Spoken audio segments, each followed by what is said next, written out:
Hello students, അപ്പോൾ നമ്മൾ ഇന്ന് നോക്കാൻ പോകുന്നത് ഇമെയിൽ എങ്ങനെ എഴുതാം എന്നുള്ളതാണ്. ഇമെയിൽ എന്ന് പറഞ്ഞാൽ എന്താ, നമ്മൾ ഒഫീഷ്യലായിട്ട് അല്ലെങ്കിൽ നമുക്ക് ഫ്രണ്ട്സിനും എഴുതാൻ പറ്റുന്ന ഒരു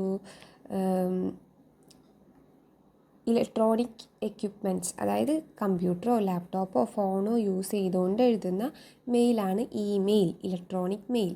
സോ ഇമെയിലിൻ്റെ ഫോർമാറ്റ് എങ്ങനെയാണെന്നാണ് നമ്മൾ ഇന്ന് നോക്കാനായിട്ട് പോകുന്നത്. ഇമെയിലിൻ്റെ ഫോർമാറ്റിൻ്റെ ഫസ്റ്റ് നമ്മൾക്ക് എഴുതേണ്ടത് നമ്മൾ ഏത് ഇമെയിൽ, നമ്മളൊരു ഇമെയിൽ അയക്കുമ്പോൾ വേറൊരു ഇമെയിലിലേക്കായിരിക്കും നമ്മൾ ഇമെയിൽ അയക്കുക. സോ നമ്മൾ അയക്കാൻ പോകുന്ന ഇമെയിൽ നമ്മുടെ കയ്യിൽ വേണം. അതാണ് നമ്മൾ ഫസ്റ്റ് എഴുതേണ്ടത്. എന്ന് പറഞ്ഞുകൊണ്ട് മെയിൽ ഐ ഡി എഴുതുക. അതായത് ഇപ്പോൾ നമ്മളാണ് നമ്മുടെ ഫ്രണ്ടിനാണ് എഴുതുന്നത്, അപ്പോൾ ഫ്രണ്ടിൻ്റെ മെയിൽ ഐ ഡി ആയിരിക്കണം എന്ന് പറഞ്ഞിട്ട് എഴുതേണ്ടത്. അയക്കുന്നു. അതിനുശേഷം എഴുതേണ്ടതാണ് CC BCC.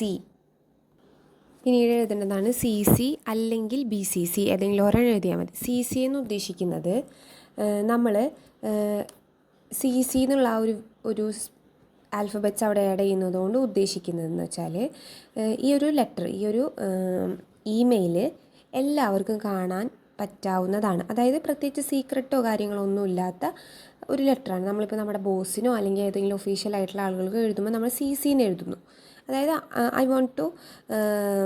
I want everyone to see this ഈ ഇമെയിൽ എല്ലാവരും കണ്ടാലും എനിക്ക് പ്രശ്നമില്ലാത്തൊരു ഇമെയിലാണിത്. ദെൻ BCC എന്ന് പറയുമ്പോൾ I don't want others to see this person who got it. ഈ ഒരു വ്യക്തിക്ക് ഈ ഒരു ഇമെയിൽ കിട്ടിയെന്ന് വേറെ ആരും കാണാൻ പാടില്ല എന്നാണെങ്കിൽ നമ്മൾ അവിടെ ആഡ് ചെയ്യേണ്ടത് BCC എന്നായിരിക്കണം.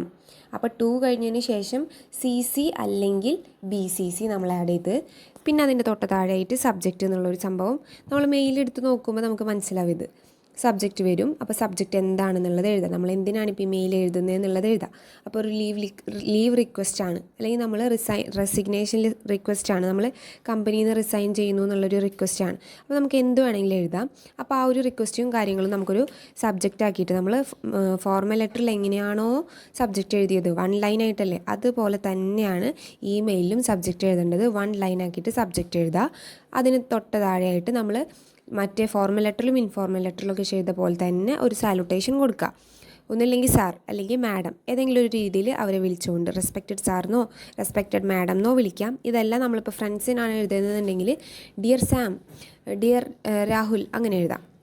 അതിനുശേഷം തൊട്ട് താഴത്തെ ലൈനായിട്ട് നമ്മൾ തുടങ്ങേണ്ടത് I would like to inform a very important matter to your kind attention.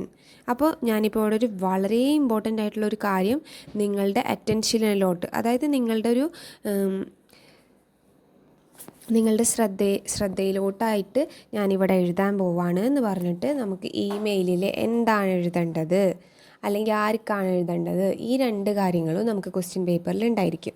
അപ്പോൾ നമ്മൾ അറ്റൻഷനിലോട്ട് എഴുതേണ്ട കാര്യം എന്താണെന്ന് നമുക്ക് ക്വസ്റ്റ്യൻ പേപ്പറിലുള്ളതുകൊണ്ട് അതിൽ നിന്ന് നോക്കി മനസ്സിലാക്കി അത് നമ്മൾ ഇതിലോട്ട് പകർത്തി എഴുതുക എന്നുള്ളതാണ്. ക്വസ്റ്റ്യൻ അങ്ങനെ തന്നെ പകർത്തി എഴുതുക എന്നല്ല ഇവിടെ ഉദ്ദേശിക്കുന്നത്. ഇമെയിലിൽ എന്താണ് അവർ എഴുതാൻ പറഞ്ഞിട്ടുള്ളത്. ഇപ്പം നമ്മളോട് പറയാണ് ഒരു റെസിഗ്നേഷൻ ലെറ്ററാണ് ഇമെയിലായിട്ട് അയക്കേണ്ടത്.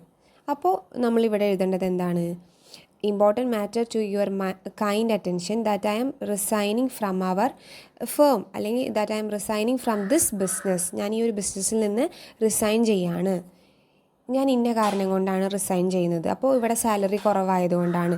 ഈ വക ഡീറ്റെയിൽസൊക്കെ നമുക്ക് ക്വസ്റ്റ്യൻ പേപ്പറിൽ തന്നിട്ടുണ്ടായിരിക്കും. അപ്പോൾ അതൊക്കെ ശ്രദ്ധിച്ച് വായിച്ച് മനസ്സിലാക്കിയതിന് ശേഷം ഓരോ കാര്യങ്ങളാക്കിയിട്ട് എഴുതുക. ആദ്യം കാരണം എഴുതുക, പിന്നെ അതായത് ഞാൻ റിസൈൻ ചെയ്യുന്നു, അതിനുശേഷം റിസൈൻ ചെയ്യാനുള്ള കാരണം എഴുതുന്നു. ഇത്രയും മതി. ഒരുപാട് നീട്ടിയും വലിച്ചൊന്നും എഴുതേണ്ട. ഇമെയിൽ എന്ന് പറയുമ്പോൾ എപ്പോഴും കുറച്ചുണ്ടായിരിക്കുള്ളൂ, 10-15 പേജൊന്നും ഉണ്ടാവില്ല ഇമെയിൽ. ഒരു ഫോർമാലിറ്റിയിൽ നമ്മൾ എഴുതുന്ന കാര്യമായിരിക്കും. അതിപ്പോൾ ഫ്രണ്ട്സിന് എഴുതുന്ന ഇമെയിൽ ആയാലും കുറേ ഒന്നും ഉണ്ടായിരിക്കില്ല, കുറച്ചുണ്ടാവുള്ളൂ. അത് കഴിഞ്ഞതിന് ശേഷം പെട്ടെന്ന് തന്നെ നമ്മുടെ വാക്കുകൾ അവസാനിപ്പിക്കുകയാണ്. I M concluding my words. ഞാൻ എൻ്റെ വാക്കുകൾ അവസാനിപ്പിക്കുന്നു. Thank you for spending your valuable time. ഇപ്പോൾ നമുക്ക് കുറച്ചധികം മാർക്കിനാണ് ചോദിക്കുന്നതെന്നുണ്ടെങ്കിൽ വെറുതെ ഇങ്ങനെ വലിച്ചു നീട്ടി എഴുതാൻ പറ്റുന്ന കാര്യങ്ങളും നമുക്ക് ക്വസ്റ്റ്യൻ പേപ്പറിൽ തന്നെ തന്നിട്ടുണ്ടായിരിക്കും. അതായത് ഇന്ന കാരണം കൊണ്ടാണ് റിസൈൻ ചെയ്യുന്നതെന്നുള്ള പറഞ്ഞ് എഴുതുമ്പോൾ നമുക്ക് അതിനെ കുറച്ചുകൂടി എക്സ്പാൻഡ് ചെയ്തിട്ടൊക്കെ എഴുതാനായിട്ട് നമുക്ക് സാധിക്കും. ദെൻ നമ്മൾ കൺക്ലൂഡ് ചെയ്യാണ്. Concluding my words. ഞാൻ എൻ്റെ വാക്കുകൾ അവസാനിപ്പിക്കുന്നു. Thank you for spending your valuable time to consider my letter. എൻ്റെ ഈ ഒരു ലെറ്റർ കൺസിഡർ ചെയ്യാൻ, എൻ്റെ ഈ ഒരു ലെറ്റർ ശ്രദ്ധിക്കാനായിട്ട് നിങ്ങൾ സമയം സ്പെൻഡ് ചെയ്തല്ലോ. അപ്പോൾ അതിന് ഒത്തിരി താങ്ക് യു എന്ന് പറഞ്ഞുകൊണ്ട് നിർത്താണ്. Hope you will do required. അപ്പോൾ എനിക്ക് ആവശ്യമുള്ളത് നിങ്ങൾ ചെയ്തു തരുന്നുള്ള പ്രതീക്ഷയിൽ ഞാൻ നിർത്താണ്. I look forward to hearing from you soon. അപ്പോൾ എത്രയും പെട്ടെന്ന് തന്നെ നിങ്ങൾക്ക് എനിക്ക് തിരിച്ചൊരു റിപ്ലൈ തരാൻ പറ്റും എന്നുള്ള കാര്യം അതിൽ അത്രയും ഒരു അതിനോട് ഞാൻ അത് നോക്കി കണ്ടുകൊണ്ട് ഞാൻ എൻ്റെ വാക്കുകൾ ഇവിടെ അവസാനിപ്പിക്കുകയാണ്. Thank you. അത്രയും മതി. ഇതിന് പിന്നെ പേരും സിഗ്നേച്ചറിൻ്റെയും അങ്ങനത്തെ കാര്യങ്ങളൊന്നുമില്ല. ജസ്റ്റ് നമുക്കൊരു മെയിൽ ഐ ഡി അത് നമുക്ക് ക്വസ്റ്റ്യൻ പേപ്പറിൽ തന്നിട്ടുണ്ടാവും. ആർക്കാണോ നമ്മൾ അയക്കാൻ പോകുന്നത് അയാളുടെ മെയിൽ ഐ ഡി.